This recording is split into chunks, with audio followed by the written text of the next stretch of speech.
Anyway, we'll see what we can do about editing out my sickness. That's the worst part. How will we do that? I don't know. There must be a filter, high pass filter, low pass filter, sickness filter. Oh yeah, my friend who I texted you her comments. Yeah. About like that stuff. You got that, right? I did. Is she an audio engineer? How does she know this much? She's like does like music stuff, so she knows like levels and all that stuff. No, it's very helpful. It's very helpful. Yeah, good. I mean, I'm just figuring this out as we go along. And it's fun. I mean, I'm enjoying it, but it's good to get like professional advice from people who actually know what the hell they're doing. Totally. Yeah. Damir, you know what I felt today? So I was trying to prepare for this conversation I wanted to get angry about something because I felt kind of a little bit listless on my way here. And I realized that part of the problem is to get excited about things, I need some kind of provocation. Mm-hmm. So you want me to provoke you? I have to say, Shadi, I'm too tired to actually provoke you. I just got off a flight 3 hours ago. So that's we'll be figure hard. something out. I'm going to try to get angry about something. I mean, I left on Friday, and it felt like there was a lot to get angry about. This was what happened on Friday? It was when did we record? Last Wednesday, I feel. Yeah, so it was right in the heat of the impeachment stuff. And we recorded in the heat of the impeachment stuff, and then after that, it just sort of spread, and there was corruption allegations, and people were resigning, and subpoenas for. Wait, all that happened?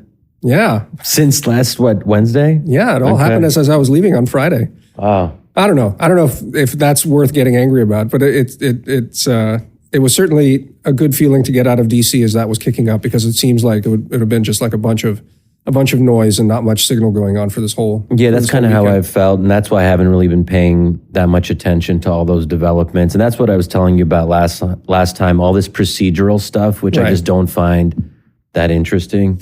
Well, anyway, we promised our readers last week. Our readers or our listeners? Oh, goodness. Or our viewers. Our dear viewers and listeners, and perhaps readers. We should get a service that transcribes these things, and then we'll have readers as well.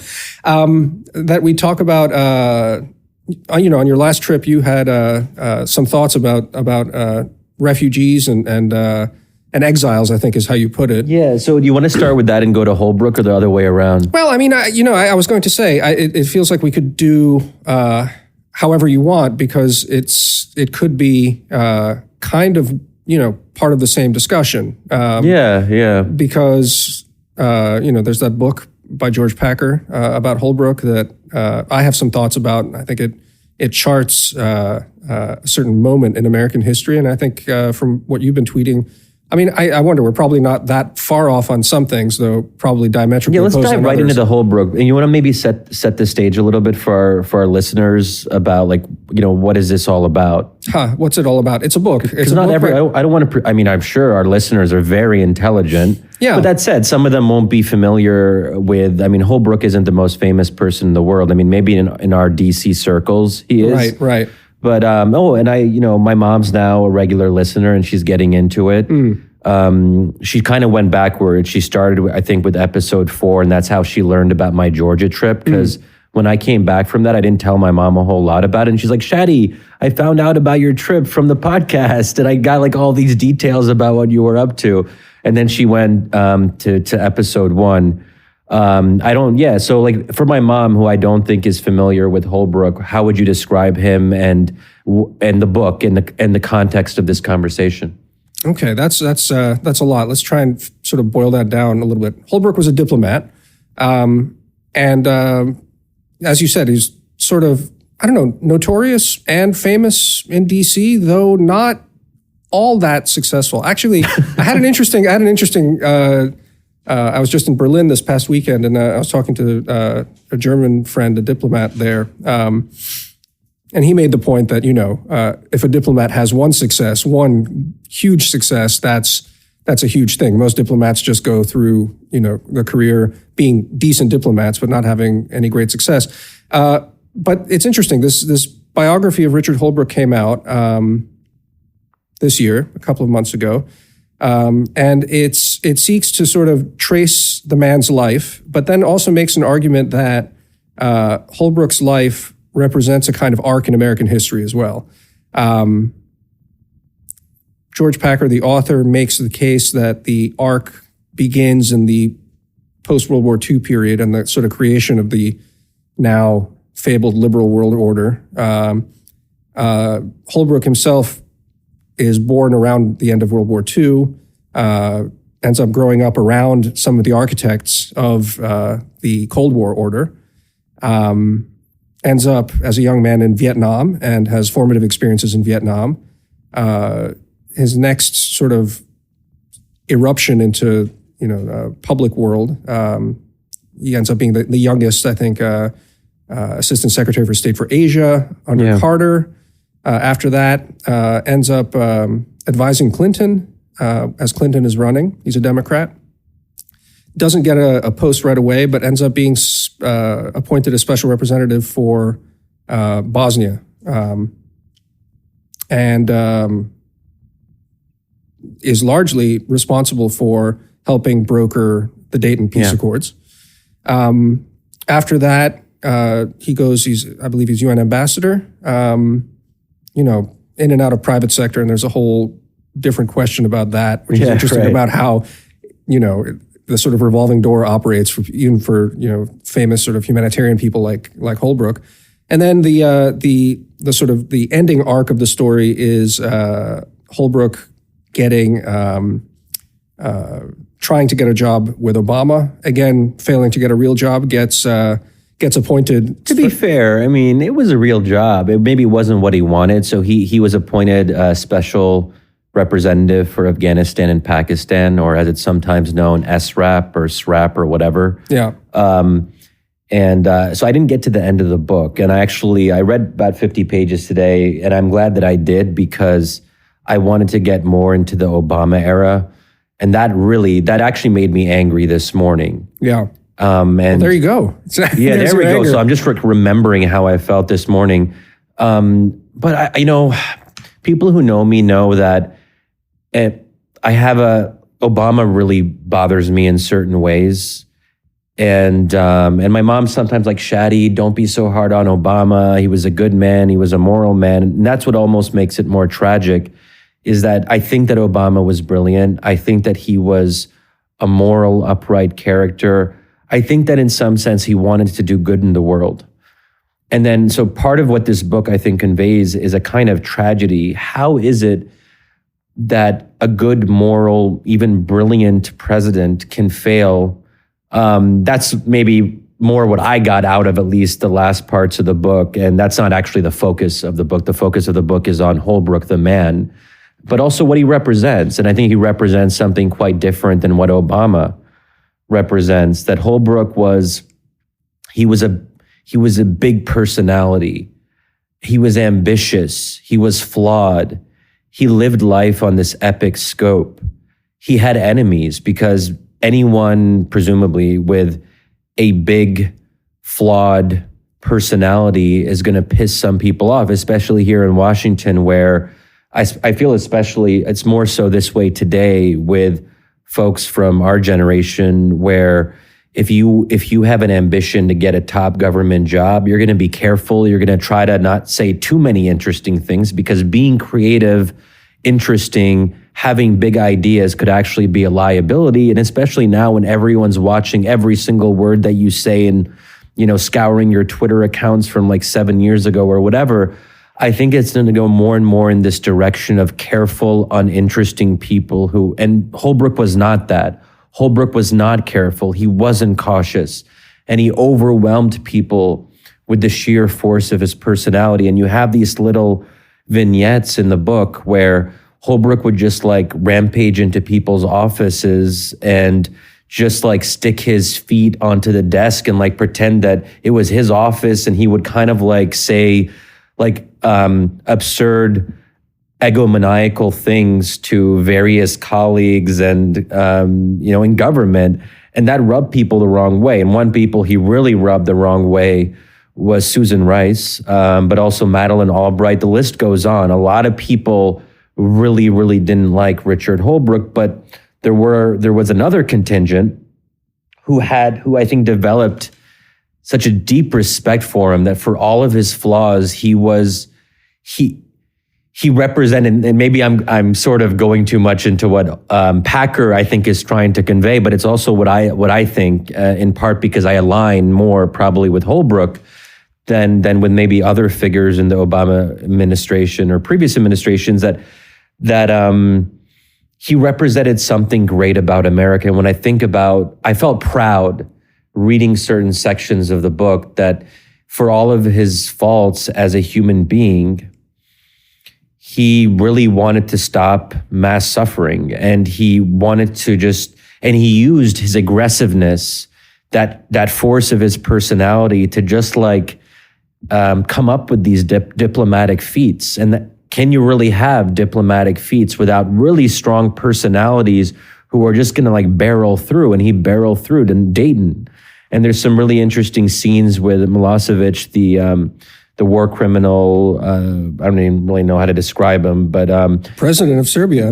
President of Serbia plus war criminal, where they had these long marathon nights of just trying to find some of this kind of. It was almost how would you describe a kind of where it's a face-to-face kind of where one person has to kind of overwhelm the other, and they're kind of playing almost this game with words, and how much do you give to your opponent, but they're also in some sense not opponents because they're doing this together. And there was almost a friendly competitive, and they would go back and forth from being pissed off at each other or even hating each other in certain moments, but then there would be this kind of friendly, so it's just interesting to see how two big characters, obviously one a terrible character in human history and the other not that, however flawed he might have been, and how it's ultimately two personalities in a room, two big personalities in a room. Yeah, look, if you like those parts, again, I warmly recommend, I think I mentioned to you offline, Holbrooke's own book, To End a War, because a lot of the stuff in Packer's book relies heavily on that, because, Holbrooke writes really well. He's an excellent writer on top of everything else. So if you like that whole sort of large personalities, twisting each other's arms, dancing around each other, pressuring. Dancing, yes. That whole thing, if that's interesting to you, warmly recommend that to you.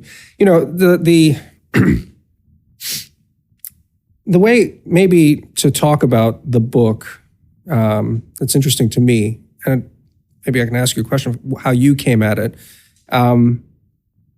Packer, I think you're right. You mentioned that George Packer basically creates a certain kind of character of Holbrooke and amplifies him to a certain extent. But maybe that's not fair, because he really was sort of a larger-than-life character. I think one of Holbrooke's best friends, Les Gelb, when he was eulogizing him, said that only a novel could basically capture the scope of the guy. And it reads like a novel. And he reads like a novel. Precisely that reason. And that's right. Yeah. Packer took him up on that. But there's the other element of the story, which is, I was alluding to that earlier. Packer, the book is called also, what is it? Our Man, Richard Holbrooke, and The End of the American Century. Yeah. I think that's the subtitle. Packer makes the case, though, that basically we have this short American century that ends at the end of World War II, begins at the end of World War II, excuse me, and ends,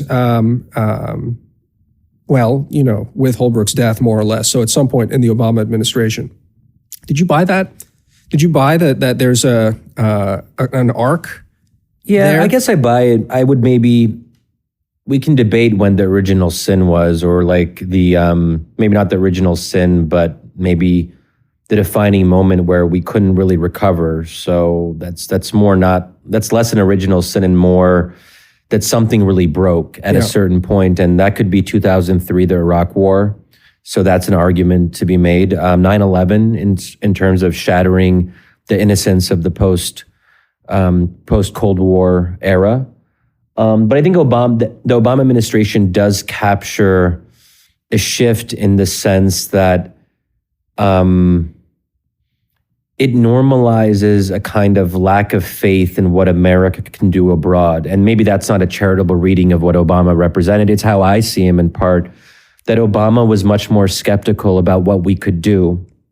And in some ways, he wanted to manage our decline in a responsible way. If I had to sort of sum up what I think Obama, he probably wouldn't put it that way, but a kind of America cannot do what it has been doing. It has fallen into hubris time and time again. And obviously for Obama, the Iraq War was the pinnacle of that failure. And Obama wanted to transition the US to something more modest. And we should say something about the substance of what, and the content of Holbrooke's beliefs, because we've talked about him as a big personality, but what was he a big personality for? He was a believer as well. And, you know, he was pragmatic in his own way as a diplomat, but he was also an idealist. A believer, though, not a religious man, from what we could tell. Oh, yeah, sorry. Right? So, I mean, because in the end, he's Jewish, but he has a sort of a tortured relationship to his past. His parents are completely, you know, in the background, not mentioned. He never talks about them, tears up over his dad, but never really actually engages with his past. Yeah. So believer in the kind of broader sense of the word, and, you know, an idealist, really. An idealist, yeah. And I say believer because I think that gets at something, it was more in the core of his being, that he wanted to use American military power, or at least the credible threat of American military power, to produce better, more peaceful outcomes and to stop large-scale human suffering. And that's part of what he became passionate and almost obsessed with in the case of Bosnia. Yep. And then in Afghanistan in a sort of different way, since he had also a skepticism about US power. So I don't want to make it sound like he's someone who really believed in the primacy of, he saw it as part of a toolkit, if you will. He also saw the dangers of relying on it too much because of his experiences in Vietnam, and that's where he got his start. Right. So, and there is this theme in the book where he's always kind of grappling with the ghosts of Vietnam that he's never able to fully let go. And there's some interesting conversations, and I found some of these vignettes kind of hilarious in a sad way, where it's him and Obama talking, and Holbrooke is going on and on about the ghosts of Vietnam. And Holbrooke also had a kind of pretentious way sometimes of talking and writing and speaking. So sometimes he would be reading off some notes in front of Obama and other people, like, I don't know, in the Situation Room or wherever it might be. And he's talking about what's happening now in Afghanistan, but he's talking about it as if he was a historian writing about it 20 years later. So he's already aware, he's almost trying to create his own moment in history and talking about current events in this kind of grand way, that everything is part of this narrative and this story, and there are villains, and there is tragedy, and there is hope, and there is disappointment. And Obama's like, it's really interesting. Obama's like, wait, Richard, are you reading from something? Like, what are you doing now? And then, but Holbrooke would just keep on going on, and then Obama would be like, Richard, what is this? But Holbrooke, because he also lacked self-awareness, he couldn't always get the cues, and he wasn't always able to adapt and to readjust. And Obama just didn't have time for that, because Obama's, and George Packer describes Obama somewhere towards the end as a technocrat disguised as a visionary. We thought in the beginning that Obama was a visionary and idealist, but what we found out, he was a cold, cerebral technocrat who, I would say, and this is where I'm obviously editorializing here, Obama was small-minded, he was petty, he was cold, and there's some reference to Holbrooke eventually realizing Obama had ice water in his veins. Like this, he's such a cold, like there was no warmth, there was no, and this is why I think that Obama could become so detached in very key moments that I think required a kind of a sympathy for the victims of, so in Syria, for example, that Obama didn't seem like he could really feel that. He couldn't feel it in his bones. He saw it as a geopolitical quandary, and he he assessed it and analyzed it in this kind of very cold, detached way. But at the end of the day, when 500,000 people are being killed by a brutal dictator, it's not an analytical question. It's a moral question. Yeah. So yes. So I have a quote here from Strobe Talbot. It's not from the book. It's actually from another book. It's called The Unquiet American, which was after Holbrooke died. So it was a bunch of essays, both by Holbrooke and by people writing about Holbrooke. He said, his was a purpose-driven, utilitarian view of policymaking and diplomacy. Figure out what will advance American interests and defend American values, make a hard-headed calculation about the risk and costs, enlist key allies, find the best means of subduing your adversaries, and then get the job done. And then next paragraph, a little while later. During a visit I made to Dayton early in the negotiations, I asked him what the principal issues were. Never mind the substance, he said. The whole point at this stage is to get these guys in a frame of mind where they want an agreement. The substance will fall into place later. Again, ... On another occasion, I asked him how our exertions in the Balkans fit into the larger goals of American foreign policy. Again, he was dismissive of the premise. Forget the sweep of history crap, he said. Our goal is to end a war. Those last 4 words became the title of his 1998 book on peace, and that he made in Bosnia. I'm actually let me just, just to harp on that. Bosnia and Dayton was on one hand a huge success. It ended the war. To end a war, as he said there, it's like, and that's all that matters. That's sort of what you were saying. People are getting killed. It's just a moral question. Assess it. It's an affront to American values. Figure out the risks, costs, benefits. Get your allies on your side. Do something about it. That's it. That's how Holbrooke approached things. And you're right. I think that drove Obama insane, because that's not how Obama approached this. And Obama was, in a different mold. But again, Obama partly was in a different mold because I think he was also elected as a result of a certain kind of frustration among American voters with that certain kind of idealism. So again, let me just throw this out there, and then you can react and talk more about it. But what strikes me about Packer's framing is he talks about the long American century. It starts in 1945 and then ends with Obama or something like that. I think that's kind of wrong. It's the Cold War, it's its own thing. And I think it's a mistake to conflate it too much with what comes after in a lot of ways. What we're really talking about is the sort of long American decade of 1995, the end of the war in Bosnia that Holbrooke manages to create. And then that decade largely ends with Holbrooke's death in Clinton's office. And I won't give it away since you haven't gotten to it yet, but it's gripping. That's one of, I think it's Packer at his most virtuoso, describing the death of Richard Holbrooke. But it's interesting to me that while there's so much to admire about Holbrooke, Dayton itself, and Holbrooke himself, I think, came to realize it later, was, it was never supposed to end up being the final status constitution. But the end result, despite having ended the war, and the peace is still holding, there was no sense of, and then what? There was no sense of a larger strategic thing. And it comes through in what Strobe Talbot is talking about. So when you approach something as there's a moral imperative and get out of the way because we have to do something morally, because we're America, God damn it. That's very admirable, but at the same time, it's also part of what leads, I would say, to a certain disillusionment among Americans over time, which leads to the election of Obama and has, again, caveating heavily that Americans don't vote for foreign policy as, first, second, third, fourth main issue. It's also why Trump is Obama on steroids as far as these things go. One could say that Trump had that softy moment when he launched Tomahawk missiles because of the dead babies that he was shown. and Obama would have never have done that. But apart from that, the instinct's the same, and it's channeling, I think, a certain kind of something.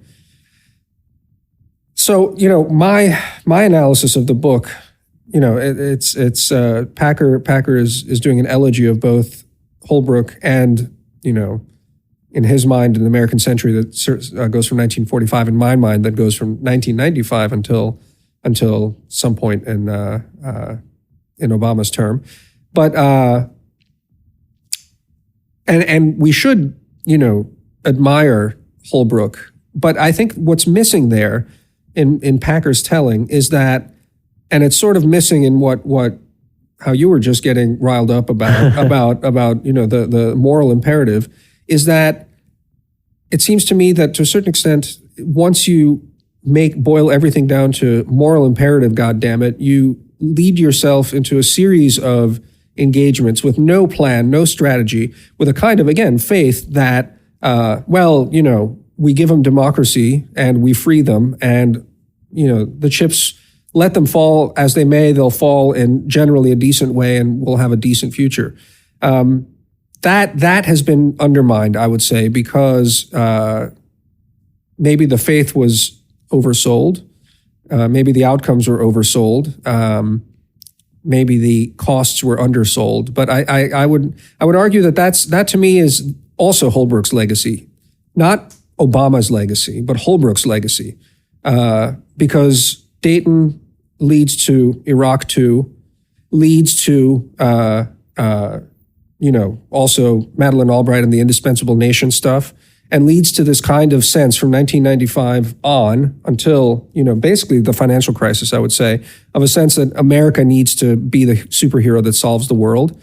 Again. Well, I wouldn't say that Dayton leads to Iraq II. I feel like Iraq II was very much Bush contingent. I don't think that if Gore would have won, that we would have seen the same developments, at least certainly not in the same way. And, I'm someone I'm pretty hawkish. I'm definitely, I guess, an interventionist. I don't see that as a pejorative word. I think it's somewhat descriptive.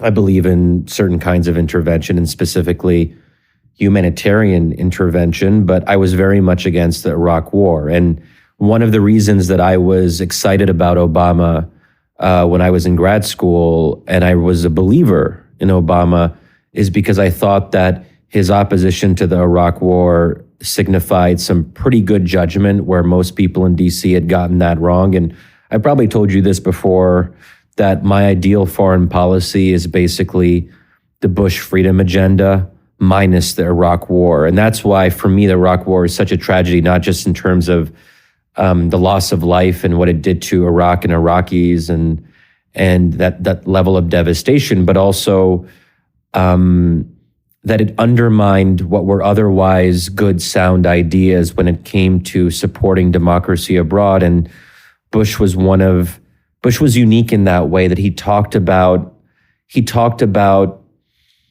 our tragic history of propping up authoritarian regimes, and there was almost a sense that we had to atone for that, and I wanted us to atone for what we had done and our failure to actually live up to our ideals. So I would, I worry sometimes about talking about interventionism as this thing that inevitably leads to the Bush failures of the Iraq War. It didn't have to be that way, and there are ways to kind of bracket out and say there are different kinds of intervention. But Holbrooke, it is worth noting, did support the Iraq War, and he came to regret that, and he made the wrong choice on that. And I think that he felt pressure to support the Iraq War because he didn't want to be seen as weak on military intervention. I think that is something that comes through in the book, that there is a generation of democratic and liberal foreign policy thinkers who didn't really feel strongly about supporting the Iraq War, but they felt they kind of had to because of this legacy of Democrats being seen as weak on foreign policy and soft, and Republicans would always attack them for being soft. So they always had to burnish their kind of militaristic credentials, even if they themselves were not fully convinced of the merits of that militarism.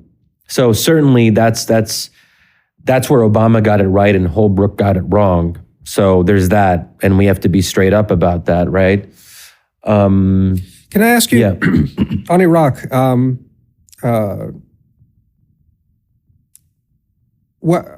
How do you square the brutality of the Saddam regime and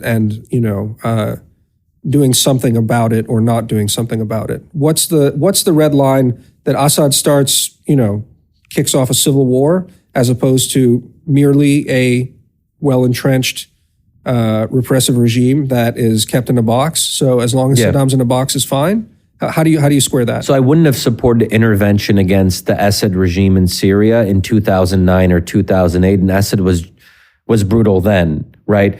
What changed in 2011 was the Arab Spring, and specifically the Syrian Uprising, that here were tens of thousands or hundreds of thousands of people over time taking to the streets to protest this regime, and it was peaceful. Certainly at first, and for a significant period, it started out as a peaceful uprising. And when Assad started gunning people down in the streets, that to me changed the calculation. So in 2003, with the Saddam regime, there wasn't an uprising in 2003, and therefore Saddam wasn't killing thousands of people or tens of thousands of people in the street in 2003. He had done that before. So that to me is important. Okay, how about this then? Bosnia wasn't exactly about it wasn't exactly a democratic revolution against tyranny. It was but it was a brutal regime killing innocent civilians. So that to me is the fundamental question. That's it. But the killing has to be done in a war, on a war footing, as opposed to merely just repressing, torturing, and all the rest of this. Well, it has to be system. So we can debate like what does a war footing actually, what does that mean? But if a regime is, there was a debate that happened in 2011 about what is the atrocity threshold, if you will. And it's unfortunate that we have to even see things in that way of like, when is too much, right?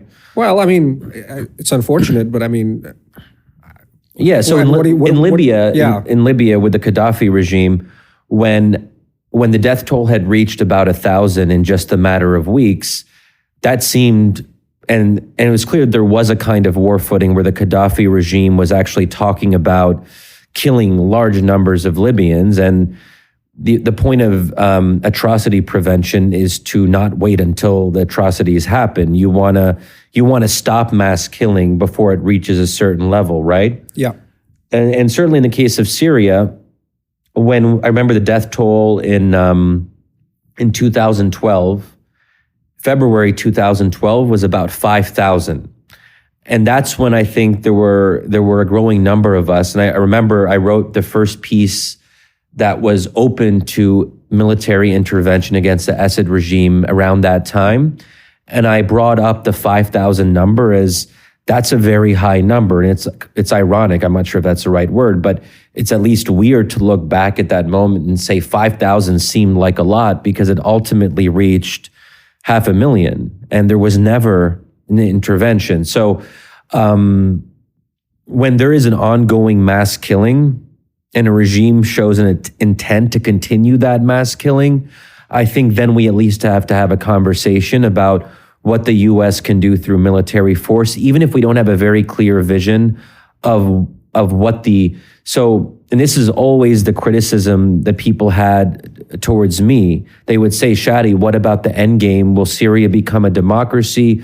Like, lay all that out. But I'm like, okay. And people were laying that out, and in different levels of detail, maybe not to the satisfaction of the critics. But ultimately, my question to people was, if thousands of people are being killed, can we reduce the death toll? And if we can reduce that from, say, I don't know, 30,000 to 10,000 in some hypothetical scenario, then it's a question of, hey, we can save lives, and why can we do that? It's because there's ways to actually, through things like no drive zones, no fly zones, all the things that, we had all these discussions in 2012 about Syria and what we could do. But we know how Assad kills people. We make it more difficult to use his military machine to kill large numbers of people. And we can create safe zones and buffer zones and humanitarian corridors, and maybe not all of them would have been 100% effective, but that was never the question for me. It was, can it be 30% effective or 40%? Because then a large number of Syrian lives could have been saved. Are you happy with the follow through on Libya? Oh boy, I wasn't prepared for this. Shit. No, I mean, I think that's that's sort of where the rubber meets the road, because I think that was in the Goldberg interview with Obama, that he's so proud of himself for not doing anything in Syria because he learned his lesson in Libya. Because Obama never showed any kind of moral internal conflict about what he did or did not do in Syria. And that was really hard for a lot of us to take, that he dismissed his critics, who to some extent had similar positions to the one that I just described, that, it was a real abdication to not do more on Syria, but specifically, August 2013 was a turning point where the use of chemical weapons, one of the highest single-day death tolls, and we were very close to intervening to the extent that you had the French jets ready. They were surprised that at the 11th hour, they did not go through with what would have been the first round of airstrikes. So we shouldn't forget how close we were, the international community, if you want to use that term, was. I don't, but okay. Yeah, that's why I said if you want to use that term, because I'm like, probably Damir doesn't want to use that term. Right, but anyway. So it was close. The U.S. was close. France was close. Other allies would have been part of that effort. Anyway. But get back to Libya. The fact that Obama, in retrospect, but even really when this was going on, he seemed so intellectually and ideologically rigid, where he wasn't willing to give his critics any kind of benefit of the doubt. He saw them as like, they just don't get it. They're like, they don't understand like what I'm trying to do. I'm Obama. I've thought this through. I'm calculating the costs, and Obama could be very self-righteous. Sure. And he would assume the worst of his detractors. Yeah. Even if his detractors what they ultimately wanted was American policy to be better. Even people inside of his administration who ultimately had to resign, like the former U.S. ambassador to Syria, Robert Ford, who tried so hard internally to kind of push Obama more in this direction, but ultimately he had to give up at some point. Anyway, Libya, I wrote a piece in 2016 for Vox. I think it's called something like, everyone thinks the Libya intervention. Wait. Well, don't look it up. Just paraphrase it. Yeah. We'll put it in the show notes, but just. But I'm curious. Well, okay. So it's something like everyone thinks that the intervention in Libya was a failure. Here's why they're wrong. Yeah. So this is 2016, several years afterwards, when no one wanted to talk about Libya. But you know me, like if no one is making an argument that I think is important, then that probably is an article I should write, because So, and I don't mind, and if I believe in something, I have nothing to apologize for, and I will still make this case to this very day. The NATO intervention in Libya was, to me, justified then, but in some sense always justified. Nothing can happen in a kind of consequentialist sense in the subsequent periods that could ever undo the justness of the initial intervention, because I'm not a consequentialist. But that wasn't my question. My question was, would you prefer that we had done more afterwards? Oh, certainly, of course. And that was to me, that was the failure of Obama. Not that he intervened, but that he intervened, but then didn't actually follow through. I mean, so then we have to separate. We have to say the argument can't be that the original intervention was the problem, because that wasn't actually where the failure happened. The failure happened in the in the subsequent period where America kind of washed its hands of Libya and we kind of outsourced it to European powers who weren't really into it. And the problem is, if the US isn't leading, then it's going to be harder for European powers to really exert effort and put the financial resources in. That's just the nature of the world that we live in, that US leadership matters because it actually it incentivizes our allies to do more and to stay serious about something, and also to know that they're not doing this alone. That the US will actually back them up, and if they feel the US doesn't have their back, then they're going to question how they're allocating resources and what their priorities are. That's precisely what happened in Libya. Everyone stopped caring to one degree or another, and the world moved on. Even though Libyans were really open for real U.S. and international assistance. I mean, there was a lot of pro-U.S. sentiment and even pro-French sentiment in particular. Remember, there was some talk about like, oh, we want to slaughter a sheep in honor of Sarkozy. I mean, that's the kind of rhetoric that we were hearing because Libyans felt that the U.S. and NATO and France, as France being one of the major players here, did really, Gaddafi wouldn't have fallen otherwise. And if you thought Gaddafi was going to kill your family or Gaddafi's forces would march into Benghazi, then it's no small matter that U.S. and French jets and NATO more broadly actually stopped. They made it more likely that your family would survive. It's like it's that personal, it's that proximate. So I don't want to, most sort of critics of this stuff say, well, why X and not Y, and then list any other intractable conflict. Like Congo, like that was, I remember hearing that. It's like, well, what about Congo? So I'm not going there. I don't care. I think it's a stupid argument. Yeah, let's just say it is a really stupid argument, and it's one that people were actually making, and I couldn't tell, were they arguing in bad faith? Because how could anyone in good faith make such a logically absurd argument? No, but maybe you have a more charitable understanding of what they were trying to say. No, no. Okay. No, I'm not. I don't care for that argument.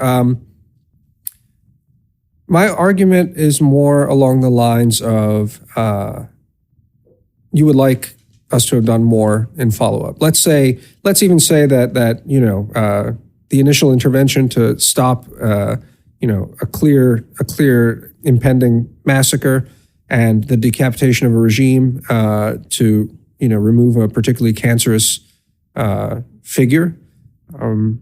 Let's grant that as justified. But the question becomes, and I think this is to me the interesting thing about the Holbrooke book is that I'm not sure we know how to do the next step.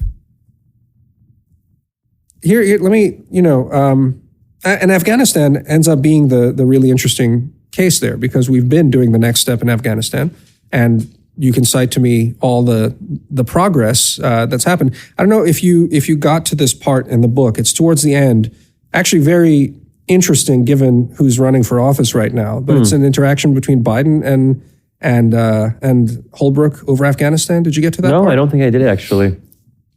This is, one of the nice things that Packard does in the book is he just devotes several chapters to just Holbrooke writing in his diary. Yeah. So you get Holbrooke's voice really shining through. Anyway, sorry. Let's try it again. I saw Biden alone. When I mentioned the women's issue, Biden erupted. Almost rising from his chair, he said, "I'm not sending my boy back there to risk his life on behalf of women's rights. It just won't work. That's not what we're there for." I said, "Joe, I agree with you. We're not there for that. But it has the following content." And I tried to outline for him the position Hillary and I had taken. He thought it was bullshit. And this spiraled into a much larger discussion concerning the whole course of what would happen. And this was quite extraordinary. Joe took the position, plain and simple, that we have to get out of Afghanistan. I reminded him that the president and Hillary, and indeed, I think, Joe himself, had talked about a residual presence like Iraq, which he said he'd been working on most of last year, that we would need congressional appropriations to train the army and the police and give economic assistance. We wouldn't get any of that if women were sent back to the black years and the dark ages. He said it ain't going to happen. He said, I don't understand politics. He said we're facing a debacle politically. He said we're going to lose the presidency in 2012 if unemployment remains high, and Afghanistan was the other issue that could pull us down, and we have to be on our way out, that we had to do what we did in Vietnam. This shocked me, and I commented immediately that I thought we had a certain obligation to the people who had trusted us. He said, fuck that. We don't have to worry about that. We did it in Vietnam. Nixon and Kissinger got away with it. I said, but there are larger strategic consequences here. And he said, what are they? And I tried to outline them. He clearly thought I was mouthing some kind of right-wing crap, and it got quite intense. Yeah, well, in addition to kind of demonstrating that Biden is a bit of a jerk, Biden's personality, it doesn't come out anyway, whatever. But I think that what I'm getting at, I guess what I'm getting at in citing that is look, I'm not unsympathetic to Biden's position there. The kind of, hey, political reality for one, right? That it's perceived by politicians that voters care. There's a fatigue, but moreover, the thing that I want to highlight there, and I want you to react to, is again a perception in 2012 by Biden that despite the progress on something as distinct, and not the only thing in Afghanistan, but women's rights, a human rights issue in Afghanistan, was fleeting. And after, a decade, now much more than a decade, it hadn't taken hold to a way that we could step away. So the question is, pivoting off the Libya question, he said we need to do more. I point you to Afghanistan and the book where we've done a whole lot more. Yeah. And that ends up being the crux, I think, of the Holbrooke thing. For me, Holbrook is incredibly inspiring, not least because I come from the region where he did stop the war, and not least because I admire a great writer and a big brain, and Holbrook is both of those things. And not least because as an immigrant, I personally find myself more in the sort of European-ish approach of over-describing a problem and wringing one's hands. And it's nice. Someone here in the States said to me, basically, in America, we don't admire problems, we solve them. And that's Holbrook, I think, in a nutshell. Yeah. However, what I would argue is that from 1995 till, Holbrook's death, let's say, we have tried to solve a bunch of problems, and we found ourselves that we don't, in fact, know how to solve a problem that's more than preventing a guy from massacring his population with mechanized infantry and artillery and Air Force. Beyond that, we actually suck. Yeah. We're not very good at it. So therefore, it's not I think the smart question, the smart challenge to someone like you isn't, whoa, why this and not Congo? Because that is a stupid thing. Yeah. But it's, you'd have us do more in Libya. You think we know how to do Libya right? Or are we talking about an open-ended commitment to getting Libya right, and Syria right, and Afghanistan right, and Iraq right? Or at some point, do we need to pull back? Even let's abstract the fact that these are political questions, and oftentimes I'm very sympathetic to the idea that political leadership is important to convince in a democracy the electorate to stick with something. But all the evidence is that we don't know how to do this, in fact. Yeah, and there's some, I think, really interesting sections in the book where pretty much Packer is talking about how we're shitty imperialists. Like, if we want to actually be involved to this extent in other countries and to think about their internal politics, like Americans don't have a culture of having local expertise and like staying with it and building these durable institutions that can actually deliver on state building or nation building. And that's actually somewhat to our credit, because we're not an empire. We don't think, we're not an empire, at least in the way that Britain was, that we don't think imperially, where the British had a whole kind of structure for essentially managing the affairs of other countries. And that's not, and so it's good that we're not actually trying to do that in some ways, but it also is a weakness in the sense that we don't really think about the day after in any kind of systematic way. I'll say a couple things. On Afghanistan, I put it in a different category because I see it as originally a tainted or even flawed intervention. I put Afghanistan as a separate category because we intervened there against the Taliban government for what were primarily national security reasons. And I think that the intervention was justified, but it didn't have the same kind of moral content that, say, intervening against the Assad regime would have, or what the actual NATO intervention in Libya, I think, suggested, or Bosnia or Kosovo. These were primarily, and this is what Rwanda would have been, primarily moral and humanitarian interventions. So separate categories. And I would not have been opposed. I've never felt strongly about staying in Afghanistan. I've always been conflicted about that, and I've generally been open to the argument that we should have been thinking about how to reduce our presence like 10 years ago when we were stronger and the Taliban was weaker. That's when a negotiation with the Taliban would have been more effective, and we would have been negotiating from a position of strength. And that's why many years ago, I don't even know when the conversation started, but must have been like 6-7 years ago, or even more than that, when there was talk about, is a peace settlement possible with at least elements of the Taliban? I was open to that. And we should have been considering that much more seriously a long time ago. So that's what I'd say in Afghanistan. And I think that it's absurd that we've been there for 18 years.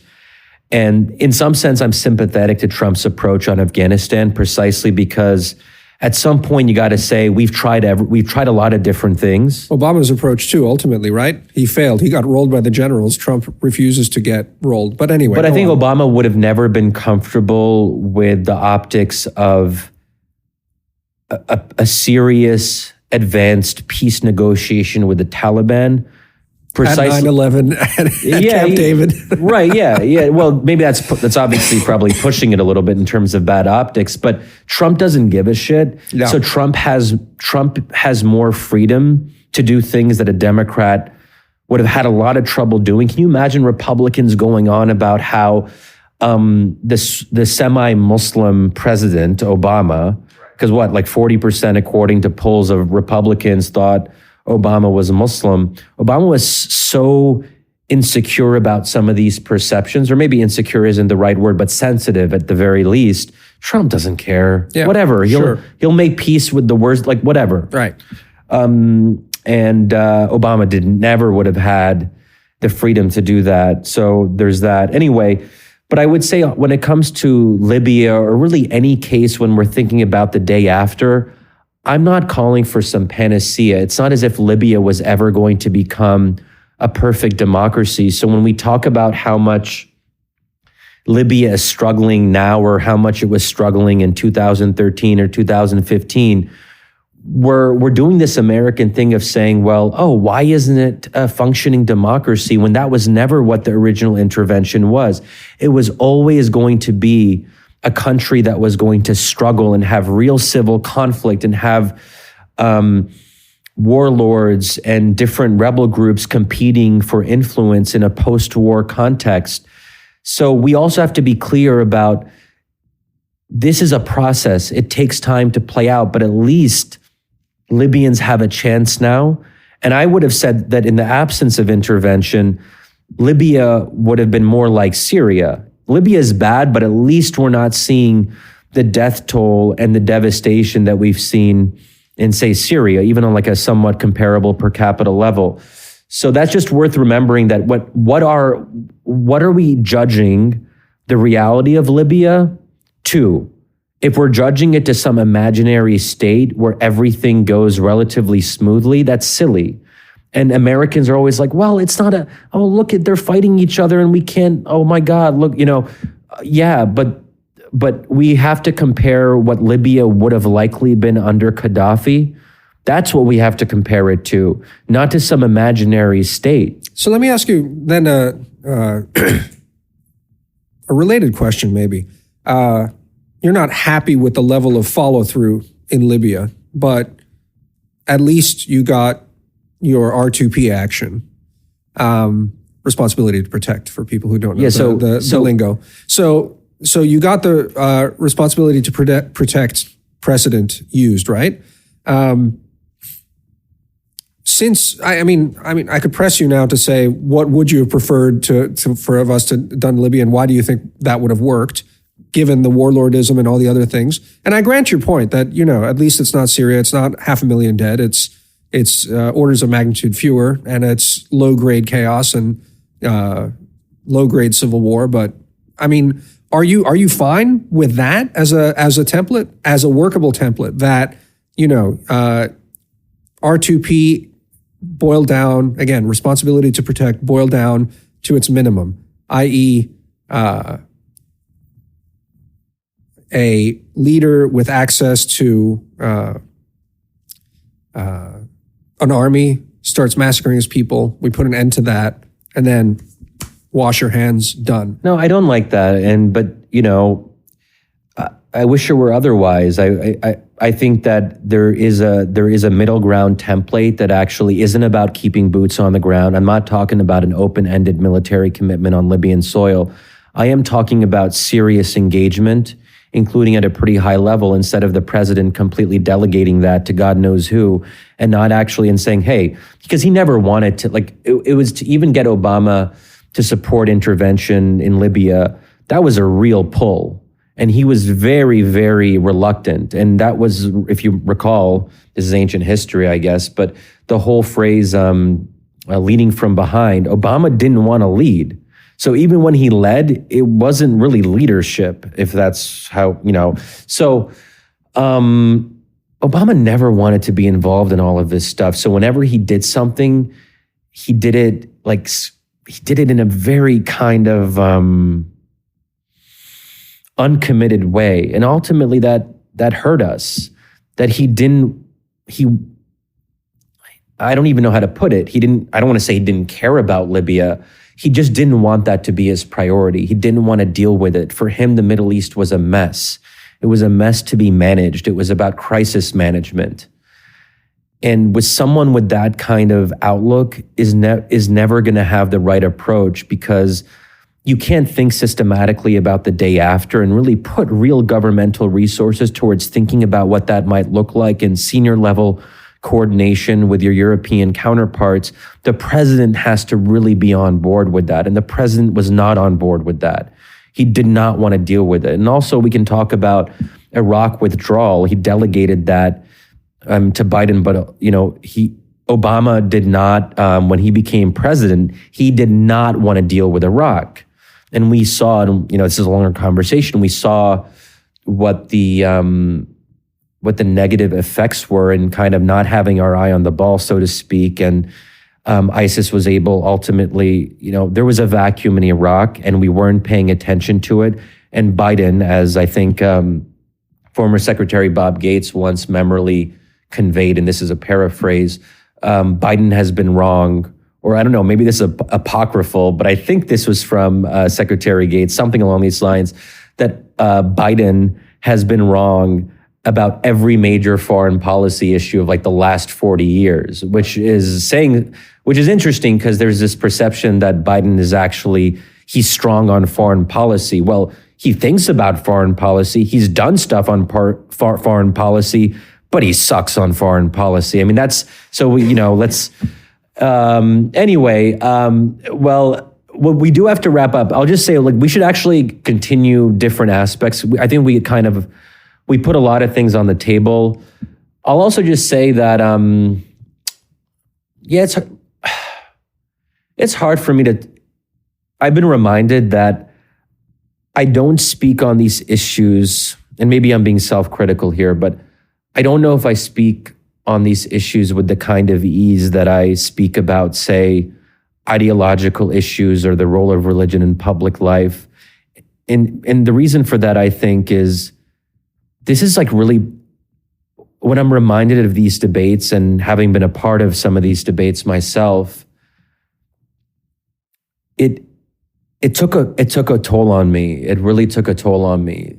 what happened in Syria, what happened in Libya, and it was personal. It wasn't just me being a dispassionate analyst. I really wanted the Middle East to be better, and I thought that it could be better. And it's just a constant reminder of what was lost, and it's a tragic story. And to like remember that and to kind of go through that again. But also there's this sense of futility that I don't know. There's no clear way for us to be a lot better. And I'm starting to lose faith in what we can actually be or become. Like, did we lose that moment? And, can we actually recover that moment? And I'm not a super optimistic person on that score. I think that the moment has passed, and my side of this debate, we lost. We're in the minority, and I don't know if there's a lot of people who really feel passionately about the things that I feel passionate about when it comes to the Middle East. I want to do what I can to make the case and to try to convince more Americans and certainly more policymakers that there is a vision that we can have on the Middle East that is true to our ideals, and brings back some of these ideals like the support for democracy abroad back to the forefront. But I feel it's really important to me, but I also feel a certain level of exhaustion just talking about it, because I see the uphill battle and I see the resistance to the arguments that I believe in. Anyway, I mean, for what it's worth, I think it's a mistake to think that element of Americanism is gone for good. It's never gone for good. It's always there, and it always makes and I want to fight for it. So, and I want to be there in that debate. And I don't want to sound trite. I mean, what is it to say that I want to fight for it? What does that even mean? But maybe as an idea in maybe a next episode or a subsequent episode, we could maybe start a conversation with, because I think that you're actually one of the best critics of my position, and we've had other conversations where you've really challenged me, and we've touched on some of that now, but we can maybe even dive into it more. That you challenged me on these things, not in the dumb Obama way, but in the kind of serious intellectual way that I think is required here. But I am thinking more, and maybe as a kind of like teaser, I am thinking about a new project.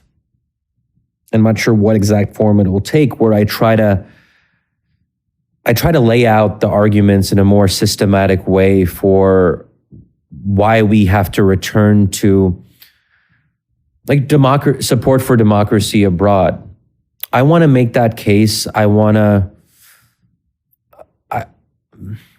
don't know. I even feel exhausted just thinking about it. I don't know. I think a lot of people around town are working on that right now. So I mean, I'm sure you can. But in a way that's hackneyed and in fact, I'm off the. I think a lot of people will sympathize with aspects of my argument, but I take it kind of far, and I'm kind of maximalist. And if I actually laid out exactly what my vision would be for U.S.